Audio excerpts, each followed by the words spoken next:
خوش آمدید۔ کراچی سے وایا سیٹلائٹ ہمارے ساتھ موجود ہے ممتاز عالم دین مفتی منیب الرحمان۔ مفتی منیب صاحب فرمائیے، کراچی میں تشدد، ٹارگٹ کلنگ،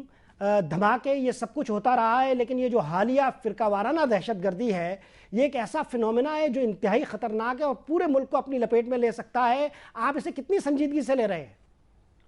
بسم اللہ الرحمن الرحیم۔ ہمیں جرم کو خانوں میں تقسیم نہیں کرنا چاہیے، اور جب تک ہم جرم اور مجرم کو خانوں میں تقسیم کریں گے تو ہم بھٹکتے رہیں گے، کبھی اس جانب کبھی اس جانب۔ قتل ناحق قتل ہے، آتش زنی ہے، لوگوں کی املاک کو تباہ کرنا، لوگوں کی جان مال اور آبرو کی حرمت کو پامال کرنا، چاہے وہ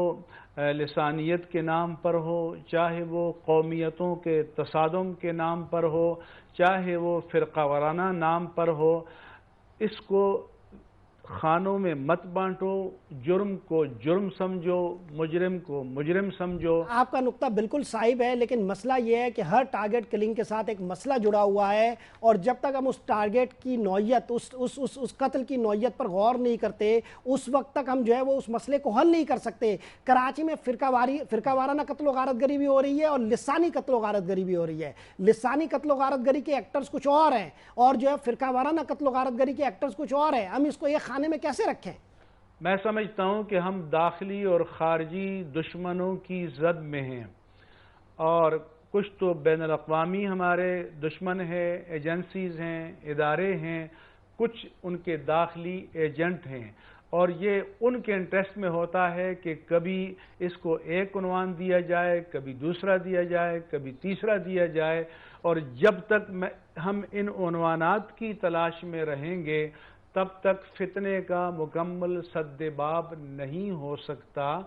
اور جو لوگ کہتے ہیں کہ یہ فرقہ وارانہ تصادم ہے تو یہ ان کی ذمہ داری ہے، ایجنسیوں کی ذمہ داری ہے، گورنمنٹ کی ذمہ داری ہے کہ پھر ان کو پکڑیں اور ثبوت کے ساتھ قانون کی گرفت میں لیں اور ایسی سزا دیں کہ نشان عبرت بن جائے۔ مفتی منیب صاحب یہ بتائیں، ایک نیا فنومینا ہے، ان چیزوں کو اگر ہم جو ہے وہ اس کچرے کو اگر ہم قالین کے نیچے چھپائیں گے تو شاید مسائل حل نہ ہو۔ فرقہ وارانہ جو قتل و غارت گری ہے اس میں ایک پہلو شیعہ سنی والا تھا، لیکن اب ہم کچھ دنوں سے یہ دیکھ رہے ہیں کہ کچھ سنی گروپ بھی آپس میں لڑ رہے ہیں۔ مثلا آپ گودرا میں گئے، وہاں آپ نے ایک اسپیچ کی ہے، اس اسپیچ میں آپ ایک طبقے کی حمایت بھی کر رہے تھے۔ اگر جو بات آپ ابھی آن دی ریکارڈ کہہ رہے ہیں، اگر وہی آپ کا موقف ٹھیک ہے تو وہ اسپیچ بھی آپ کی موجود ہے۔ آپ یہ بتائیں کہ یہ مسائل تو ہے نا، ان مسئلوں کو حل تو ہونا چاہیے۔ میں گودرا میں گیا تو ہمارے لوگوں کی دکانیں جلی ہوئی تھیں، ہمارے لوگوں کا یعنی 35 لاکھ کا جو ہول سیل اسٹور سے لوٹ کر پھر ان کو نظر آتش کر دیا گیا، مکانوں کو جلایا گیا، کچھ افراد جاں بحق ہوئے۔ مجھے کوئی ثابت کرے کہ اگر کوئی یہ دہشت گرد ہے، اس نے آتش زنی میں حصہ لیا یا اس نے قتل و فساد میں لیا، تو میں کبھی بھی اس کے ساتھ کھڑا نہیں ہوں گا۔ میں یہ بات آن دا ریکارڈ کہنا چاہتا ہوں کہ ہمیں ان لوگوں میں شامل نہ کیا جائے جن کے بارے میں آپ کا یہ تصور ہو کہ وہ پروٹیکٹ کرتے ہیں کسی کو۔ ہم کسی کو پروٹیکٹ نہیں کرنا چاہتے، ہم ہمیشہ ٹارگٹ بنے ہیں، ٹارگٹ رہے ہیں، اور حکومت کی ذمہ داری ہے کہ وہ ان افراد کا تعین کرے۔ یہ حکومت کی ذمہ داری ہے کہ کسی فتنے کا، کسی سازش کا آغاز کہاں سے ہوا اور جو پہلا پتھر کہاں سے پھینکا گیا۔ جب تک گورنمنٹ کے ادارے اس بات کا تعین نہیں کریں گے کہ کسی بھی فتنے کا آغاز کہاں سے ہوا، تب تک یہ مسئلہ حل نہیں ہوگا۔ اچھا مفتی منیب صاحب، آج آپ گورنر ہاؤس گئے تھے، اجلاس میں شریک ہوئے، یہ ذرا بتائیے گا کہ اس اجلاس کو آپ کتنی سنجیدگی سے دیکھتے ہیں؟ بنیادی مسئلہ یہ ہے کہ جب بھی اس طرح کی قتل و غارت گری ہوتی ہے تو مختلف مسالک کے تمام اکابر علماء کرام کو اکٹھا کر لیا جاتا ہے گورنر ہاؤس میں، لیکن جو ان حالات پر نگاہ رکھتے ہیں ان مبصرین کا خیال یہ ہے کہ یہ اکابر علماء کرام اپنے اپنے مسالک میں ضرور احترام کی نگاہ سے دیکھے جاتے ہیں، لیکن جو قتل و غارت گری ہو رہی ہے ان پاور پلیئرز کے سامنے ان کی کوئی حیثیت نہیں ہے، یہ ان پر اثر انداز ہونے کی پوزیشن پر نہیں ہے، تو ایسے اجلاس جو ہے وہ نشستند گفتند برخاستند کی مانند ہوتے ہیں۔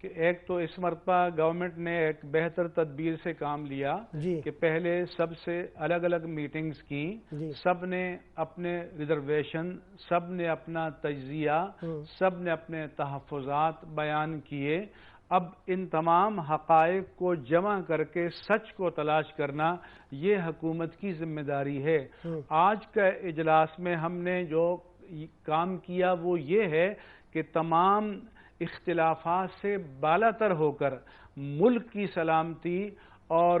کراچی کی سلامتی، کراچی کا امن، اس کو تمام اختلافات سے بالاتر ہو کر اس میں حکومت کی پالیسیوں سے ہمیں کسی کو اختلاف ہوگا، کسی کو اتفاق ہوگا، لیکن یہ ایک قومی ترجیح کا مسئلہ ہے، تو اس میں ہم غیر مشروط تعاون کرنے کے لیے تیار ہیں۔ رہا آپ کا یہ سوال کہ جو لوگ فساد کر رہے ہیں،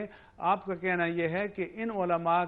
کا ان پر اثرات نہیں ہیں، تو یہ تو آپ کا اچھا سوال ہے۔ پھر یہ بتا دیا جائے کہ ان کا کن سے لنک ہے اور کن کا ان پر اثر ہے، ان کو سامنے لایا جائے تو پھر تو لنکس بھی مل جائیں گے۔ اچھا مفتی منیف صاحب بتائیں، مفتی منیف صاحب یہ بتائیں کہ حل کیا ہے آپ کے پاس اس فرقہ وارانہ قتل و غارت گری سے بچنے کے لیے؟ حل کیا ہے اور آپ نے کیا پیش کیا؟ حل پاکستان کی تمام بیماریوں کا حل قانون کی حکمرانی ہے، اور سب ام الامراض قانون کی حکمرانی کا نہ ہونا ہے۔ میں چیلنج کرتا ہوں کہ جس دن پاکستان میں بلا امتیاز قانون کی حکمرانی قائم ہو جائے گی، اور جس دن مجرم کو کوئی تحفظ نہیں ملے گا، اور جس دن مجرم کی کمینگاہیں ختم ہو جائیں گی، ان کے سرمایہ کی سپلائی کے ذرائع ختم ہو جائیں گے، ان کو ٹیکنیک فراہم کرنے والے ایکسپوز ہو جائیں گے، تو اس دن سے جرائم کا خاتمہ شروع ہو جائے گا۔ مفتی منیف صاحب آخری سوال یہ ذرا فرمائیے گا کہ حالیہ واقعات میں آپ کے مکتبہ فکر سے تعلق رکھتی ایک تنظیم سنی تحریک کا ذکر بھی خاص شد و مت سے ہو رہا ہے، ان کے کچھ لڑکے گرفتار بھی ہوئے ہیں اور ان کے خلاف کچھ FIRs بھی درج ہوئی ہے۔ آپ یہ بتائیں، آپ یہ فرماتے ہیں کہ جو بھی قانون پسند شہری نہیں ہے یا جو بھی قانون پسند گروہ نہیں ہے آپ ان سے فاصلہ رکھتے ہیں، سنی تحریک کے متعلق آپ کی رائے کیا ہے؟ اگر ہمارے سامنے گورنمنٹ یہ حقائق لے آئے اور یہ ثابت ہو جائے کہ فلاں عناصر نے جرم کا ارتکاب کیا ہے، تو ہم سنی تحریک سے برملا کہیں گے کہ یا ان عناصر کو اپنے سے جدا کرو یا ہم آپ کے ساتھ کھڑے نہیں ہو سکتے۔ ایک تو ہے ہوائی الزام، ایک یہ ہے کہ حقائق پر مشتمل بات کرنا، اور میں یہ کہنا چاہتا ہوں کہ میں جو بات پبلکلی کہتا ہوں وہی خلوت میں بھی کہتا ہوں، وہی اپنے دوستوں سے بھی کہتا ہوں، اور میں اپنے موقف کو اون کرتا ہوں، اس پر اسٹینڈ لیتا ہوں، اس پر قائم رہتا ہوں۔ یہ میرا یہ کبھی شعار نہیں رہا کہ بند کمرے میں ہمارا موقف اور ہو اور منظر عام پر ہمارا موقف اور ہو۔ یہ بات بالکل بجا ہے مفتی صاحب، یہ بات بالکل بجا ہے، میں ذاتی طور پر بھی جانتا ہوں۔ آپ یہ فرمائیے گا کہ آپ نے کہا کہ ہم جو ہے وہ ان سے لا تعلقی ظاہر کریں گے، تمام مسالک کے اکابر علماء کرام کا اپنی جو چھوٹی تنظیمیں ہیں یا اس طرح کے گروہ ہیں ان کے بارے میں کم و بیش یہی رائے ہے، تو پھر ہم مسئلے سے نکلیں تو کیسے نکلیں؟ میں نے تو گورنر ہاؤس کی ایک پہلی میٹنگ میں بھی کہا تھا کہ جب سب مذمت کرتے ہیں دہشت گردی کی، فساد کی، قتل و غارت کی اور گھیراؤ جلاؤ کی، تو میں کہتا ہوں کہ پھر کہتے ہیں جی ہمارے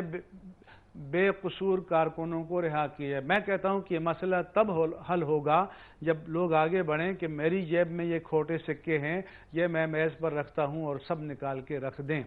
تو میں نے آپ کے سامنے جو کمٹمنٹ کیا ہے کہ اگر ہمارے سامنے یہ کوئی حقائق آئے کہ کسی نے قتل و غارت میں، فساد میں، دہشت گردی میں حصہ لیا ہے، تو ہم اس کے ساتھ کھڑے نہیں ہوں گے اور نہ آپ کو کھڑے نظر آئیں گے۔ بہت شکریہ مفتی منیف صاحب۔ شکریہ آپ کا۔ جی گفتگو جاری رہے گی، لیکن وقت ہوا ایک وقفے کا، لوٹتے ایک وقفے کے بعد۔